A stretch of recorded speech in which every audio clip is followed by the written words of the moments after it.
The rain had been falling since morning, washing the world in silver gray. The sound was soothing at first, but as the hours dragged on, it became a dull reminder of how silent the lake house had grown. Claire Walker stood by the tall window, staring out at the vast water that stretched endlessly toward the horizon.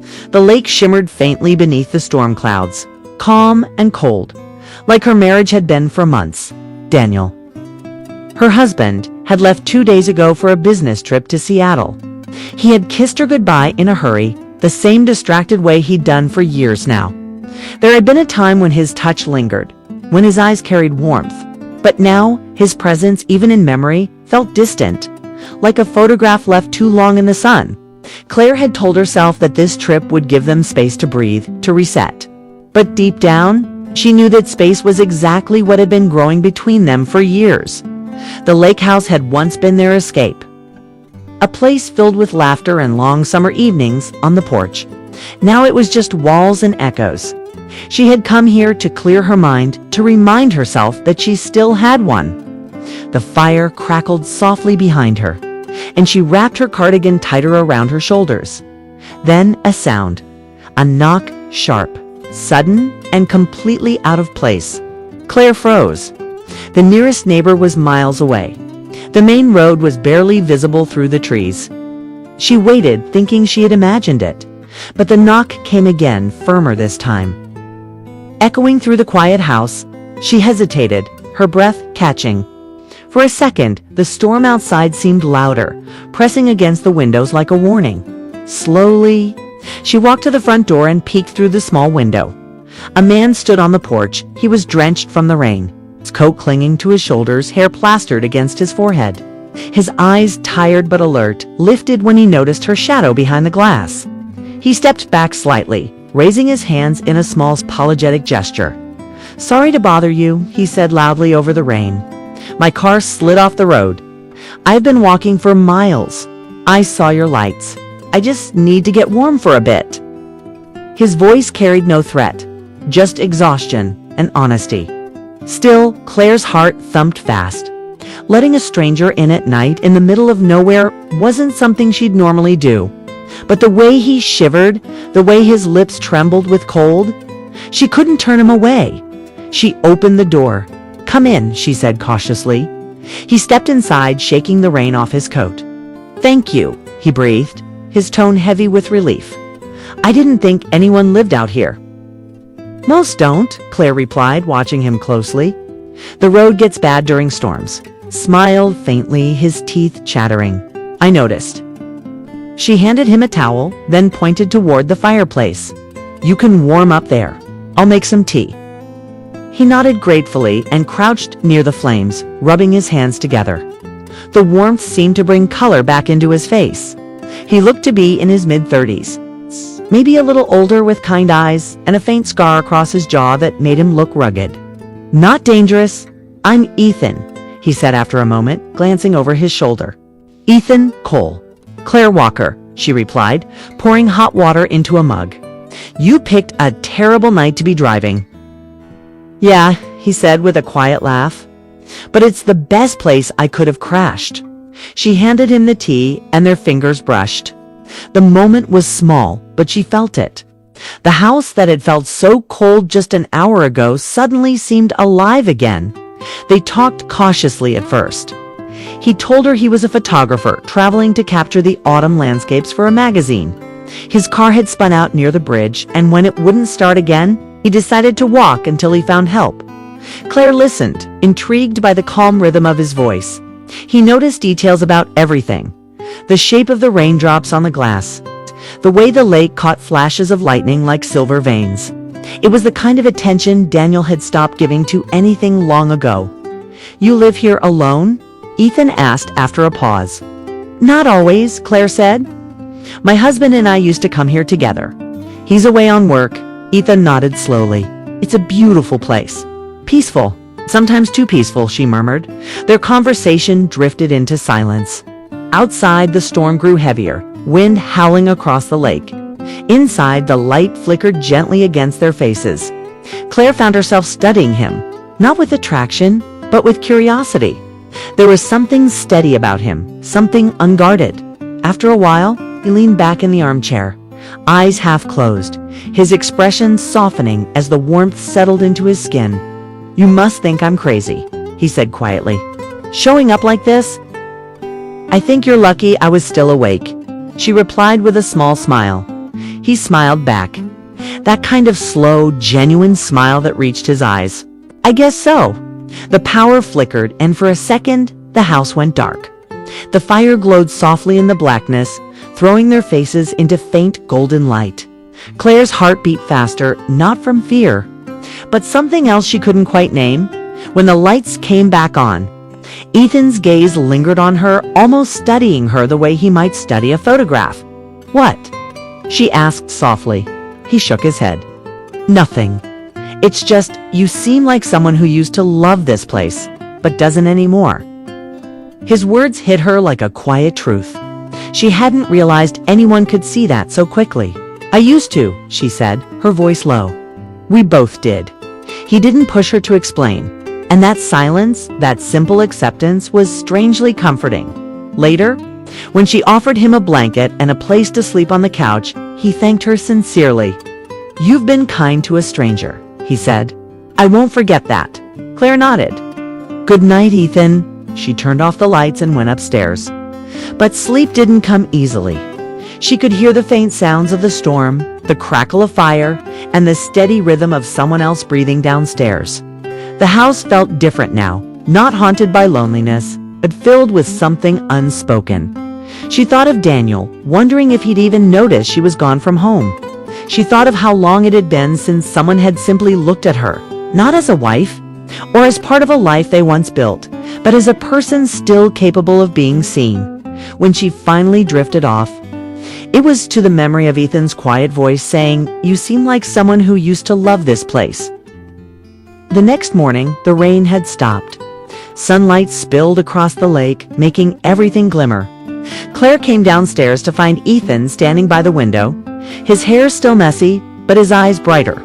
"Morning," he said. "Your view's even better without the storm."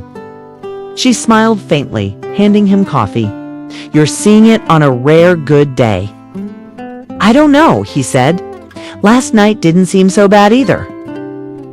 There was a pause, gentle but loaded with something neither could define. He reached for his jacket. "I'll try to get my car towed this afternoon," he said. "I'll be out of your way soon." But as he said it, there was something in his tone, a softness, almost like he didn't want to leave. Claire felt it too. She should have told him goodbye right then. She should have let this story end there, a night of kindness between strangers. But when he stepped toward the door, he stopped. "Claire," he said, hesitating, "would it be all right if I came back later to thank you properly? Maybe bring dinner?" She didn't know why she said yes. Maybe it was the way his eyes met hers. Calm, kind, yet carrying something that reached deeper than words. Maybe it was because she was tired of being invisible. Either way, she said softly, "Dinner sounds nice." As the door closed behind him, she realized her heart hadn't beaten this fast in years, and she didn't yet know. That one simple yes would change everything she thought she knew about love, loyalty, and the quiet ache of being seen again. By late afternoon, the storm had disappeared completely, leaving the lake calm and shining beneath the soft October sun. Claire spent the morning tidying the house, not because it needed it, but because she couldn't stop thinking about Ethan's promise to return. Every time she caught herself glancing at the clock, she scolded herself silently. He was just a stranger, a traveler she had helped. That's all it should have been. But still, her heart beat faster at the thought of seeing him again. By evening, sky had turned a deep blue, the edges of the horizon glowing gold. She stood near the window, brushing her hair absently, when she saw headlights winding down the narrow road. For a moment, she hesitated, wondering if she should pretend not to be home. But something inside her, something she hadn't felt in a long time, told her to open the door. Ethan stood there, holding a paper bag and smiling with that same gentle warmth from the night before. "I kept my promise," he said. "Hope I'm not intruding again." Claire shook her head, smiling despite herself. "Come in. You didn't have to bring anything. I owed you dinner," he said simply, stepping inside. "It's not much, but I tried to cook something decent at the inn nearby." He placed the bag on the table, 2 containers of pasta, a loaf of bread, and a bottle of wine. It wasn't fancy, but it felt real, thoughtful. Claire set out plates while Ethan lit a candle in the center of the table, laughing at his own attempt to make it look civilized. As they sat down to eat, the room filled with quiet conversation. They talked about simple things: the lake, the storm, his travels, her work as an interior designer. She told him how she'd once dreamed of starting her own studio, but life had slowly turned into routine. Daniel's job had taken priority, and she'd learned to let her dreams settle quietly at the bottom of her heart. Ethan listened with real attention. "You talk about your dreams like they still exist?" he said gently. "That's something." She looked at him, surprised. "You think so?" "I know so," he said. "Some people forget how to even talk about what they love." His words hit deeper than she expected. Claire looked away, her fingers tracing the rim of her glass. "You sound like someone who's seen a lot of people forget." Ethan gave a small, knowing smile. "I photograph people for a living. You start to notice when their eyes stop matching their smiles." There was a pause, long enough for the air to thicken between them. Claire didn't know what to say. She had never talked about her feelings with anyone outside her marriage. And yet, here she was, opening up to a man she had known less than a day. It wasn't romantic, not yet, but it was emotional, honest, and it scared her a little. The conversation shifted when he asked about the house. She told him how she and Daniel had bought it right after their wedding. It's full of plans for weekends at the lake and holidays by the fire. "We said it would be our forever place," she said softly. "But I guess forever became quieter than we thought." Ethan looked around the room, the old photographs on the walls, the half-burned candles. "The neatness that comes from habit, not joy. It's still beautiful," he said. "It just needs to be lived in again." His tone wasn't pitying. It was warm, sincere. Claire felt something stir inside her, a small reminder that she was still capable of feeling alive as they finished dinner. The fire flickered to life again. The warmth filled the room, blending with the soft hum of their voices. Ethan told her about his travels, the people he'd met, the places that had changed him. There was something poetic about the way he spoke, painting pictures with his words. Claire listened, completely absorbed. At one point, he took out his camera and showed her a few photos. Landscapes, mostly lakes, forests, faces of strangers caught mid-laughter. One image, though, caught her eye. It was a photo of a woman standing alone on a dock, her reflection shimmering in the water. She looked peaceful but distant, as if waiting for something that might never come. "She looks lonely," Claire said softly. "She was," Ethan replied. "But she didn't know how to say it, did you?" Claire asked. He nodded. "Sometimes we see things in others that we're afraid to see in ourselves." Their eyes met. For a few seconds, neither of them looked away. The wind brushed against the windows, and the soft creak of the house filled the quiet. Claire's chest felt tight, not with fear, but with recognition, like she had finally met someone who understood the silence she lived in. Ethan broke the gaze first, clearing his throat and smiling faintly. "I didn't mean to make things heavy. Sorry." "Don't be," she said quickly. It's nice to talk to someone who doesn't just nod and move on." He laughed softly. "Then I'm glad I crashed my car near your lake house." They shared a quiet smile. The night grew late, but neither wanted to end it. When the clock struck 10, Ethan stood reluctantly. "I should let you rest," he said. Claire nodded, though a small part of her didn't want him to leave. "Thank you for dinner," she said. "Thank you for the company." He replied as he walked toward the door. She followed him, the air between them thick with something unspoken. He paused before opening it, looking at her once more. "You really have a beautiful view here," he said quietly, glancing past her to the lake glowing under the moonlight. "But I think you've forgotten to look at it." She looked at him, her throat tightening. "Maybe I have." He smiled, soft and sad. "You should start again." And then he was gone. The door clicked shut, and Claire stood there for a long time, her heart still racing. The house felt alive again, and for the first time in months, she didn't dread the quiet. She walked to the window and looked out at the moonlit lake. The reflection shimmered, and she wondered if, maybe, just maybe, the world hadn't stopped moving after all. That night, she couldn't sleep. She kept replaying the evening, the conversation, the laughter, the moments that felt like tiny sparks in the dark. Ethan wasn't like anyone she'd met in years. He didn't talk to her as if she were invisible or as if she had already been defined by her past. When morning came, the sky was clear and the air smelled of pine and dew. She brewed coffee and stood by the window, half expecting him to appear again. But hours passed and the road stayed empty, just when she convinced herself he'd moved on. There was a knock on the door. It was softer this time, almost uncertain. Claire's heart skipped. She opened the door and there he was. The same calm eyes, the same quiet smile. He held a camera in one hand and a small bunch of wildflowers in the other. "I was driving back into town," she said, "but I thought I'd stop by. These reminded me of your porch." "Ah," she laughed, surprised. "You picked flowers." He shrugged. "You let a stranger in from the rain? This is the least I could do." It was such a small gesture, but it warmed her deeply.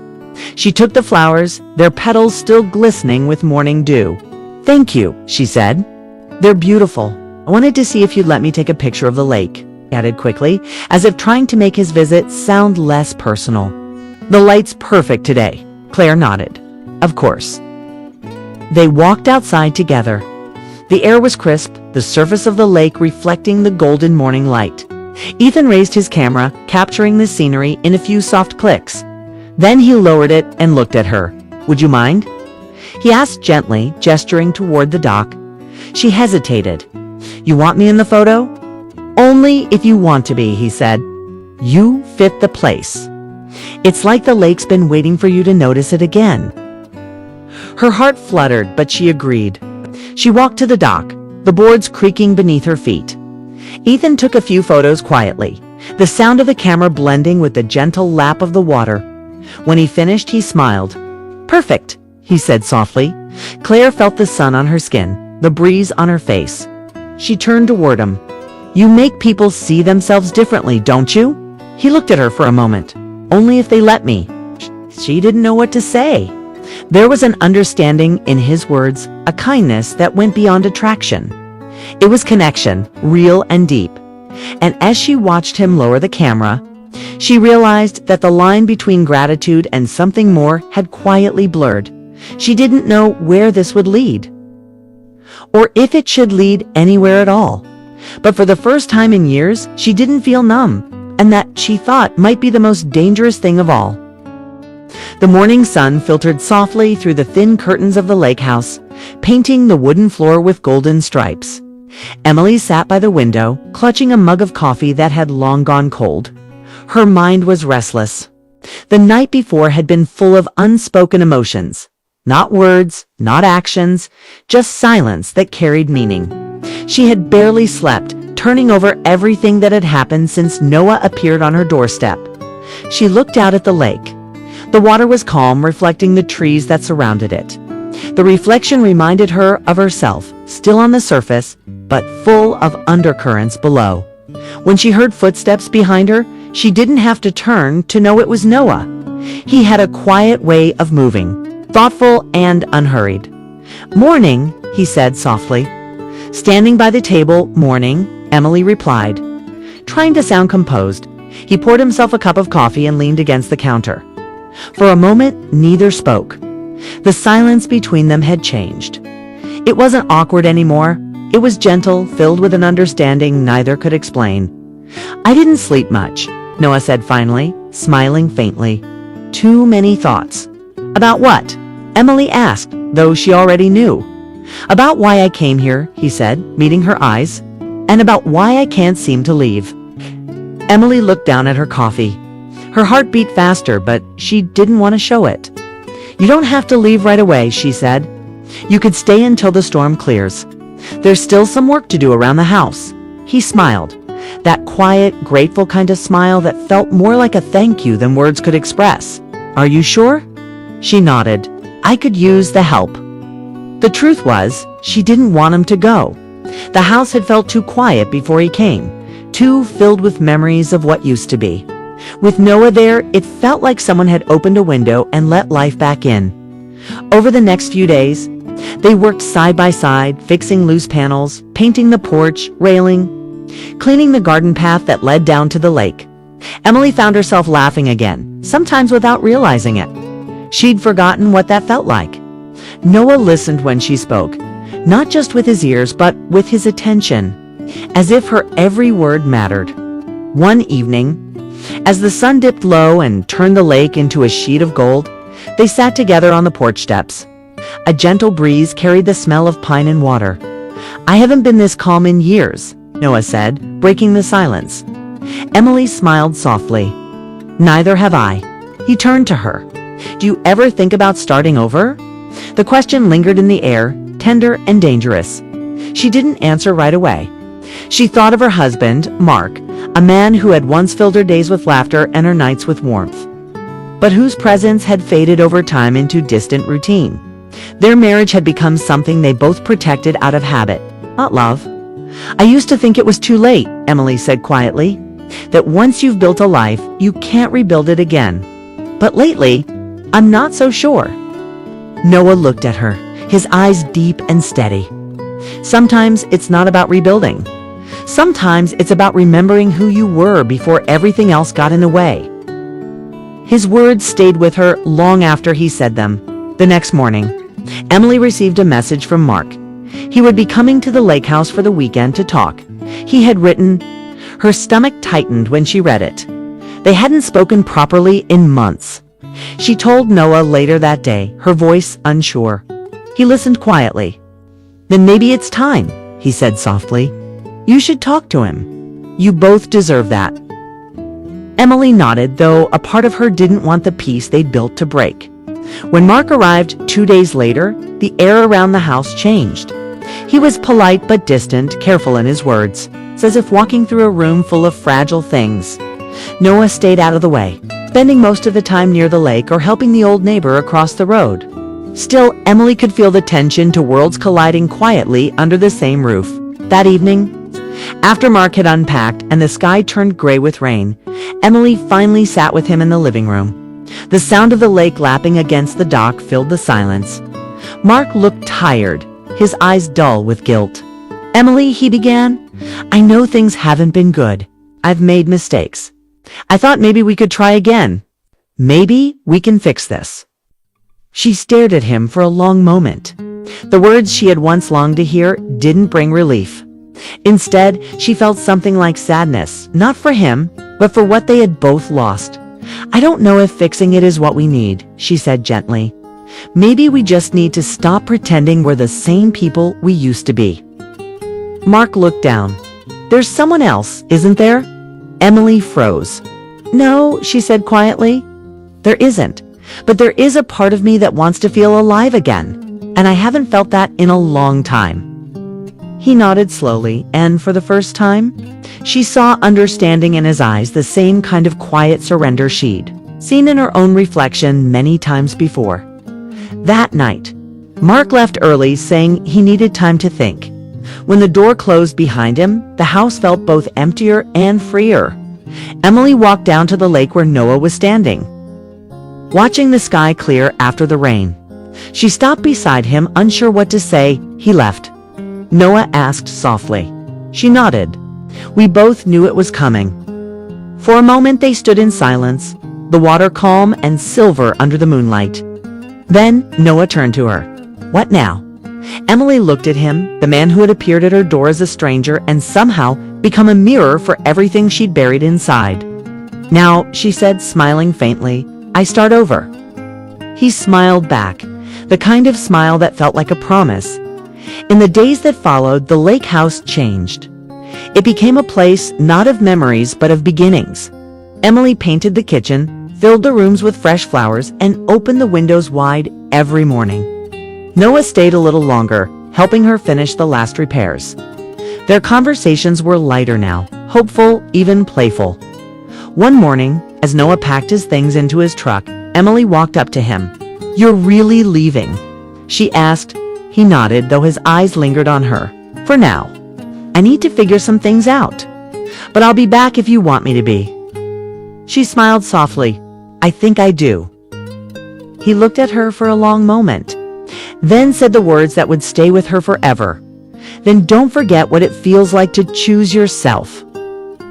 As his truck disappeared down the road, Emily stood on the porch, watching the sunlight dance on the lake. She felt something deep inside her shift, not loss, not longing, but peace. Months later, the lake house had become her new beginning. She hosted friends, wrote again, and found joy in small things.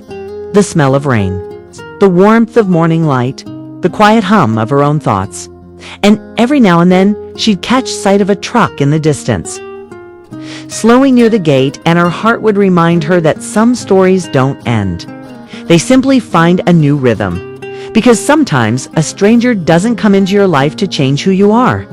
Sometimes they come to remind you who you've always been. And on calm nights, when the wind whispered across the lake, Emily still heard his voice in her mind. Don't forget what it feels like to choose yourself. Right? It wasn't just a memory anymore. It was her truth. It was her freedom. It was the quiet beginning of everything she'd once been afraid to imagine.